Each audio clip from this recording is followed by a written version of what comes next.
Hey everybody, this is K-Talk.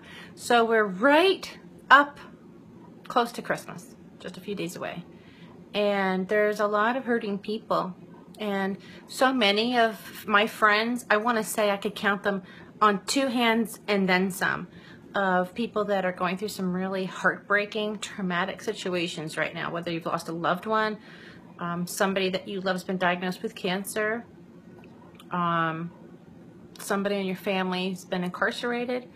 There's a lot of heartbreak, or maybe just losing a job even, whatever. There's a lot of heartbreak, and grief is abounding all over. And I want you guys to know something. If you are on Facebook and you're going through some terrible grief right now, and you're seeing everybody posting all these pictures of their wonderful Christmas and their trees and their families and their presents and all these other things, please, first of all, remind yourself that everything you see on Facebook isn't always really what's going on. It's a perception, right?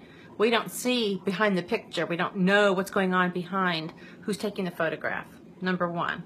Because a lot of people overcompensate at Christmas when they're going through grief and they're struggling themselves to deal with it. So don't always believe what you see, number one. Number two, understand that you're not the only one hurting. And I think what can happen is our mind can lie to us, and when we see those pictures, when we think everybody's having such a fabulous Christmas, we're the only ones that are living through a hell on earth. And that's not true either. Millions of people are hurting today, and it isn't just you, so you're not alone in that. I remember when my mom passed away. She's been gone 15 years, and we were very close. And she passed away in November, so her death was relatively close to Christmas. And I couldn't Christmas shop for my family. I couldn't do it. My husband had to do it, because I would get into the store, and the second I would hear the Christmas music overhead, oh my gosh, I would just fall apart. I would just be a ball of tears in front of everybody. I didn't care. It just hit me, and I couldn't help it. So that wasn't a good situation for me to be in. My husband had to do the Christmas shopping. That was okay. My dad passed away 2 years later. He passed away in May, so there was relatively 6-7 months of grieving time.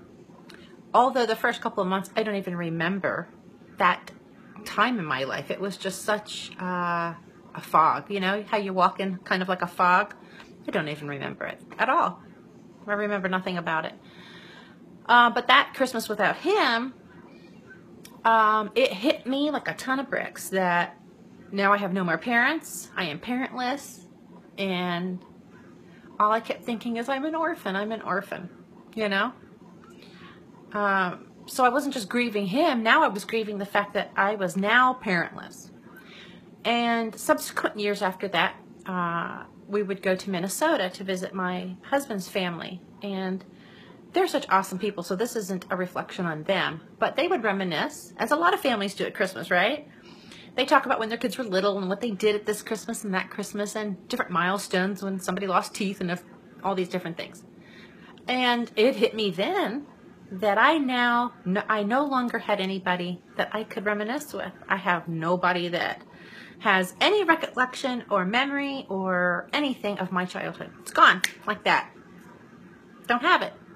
So now even after my dad was gone a year, my mom was gone 2, 3, 4 years, every Christmas that would hit me. I don't have anybody to do that with. And it made me sad, and I grieved more. And that's going to happen because that's part of the grieving process. And grieving, it's just not anything I don't think well, number one, not everybody grieves the same. I don't think there's a wrong or a right way. But I will say this. If you are grieving, especially over the holidays, because we put so much of an importance on it, don't we? Please promise me, don't think that if you go to the drink or the pills or drugs or any kind of promiscuous behavior or anything, you think to yourself, I just need a break from this pain. I gotta just shut it out for a while.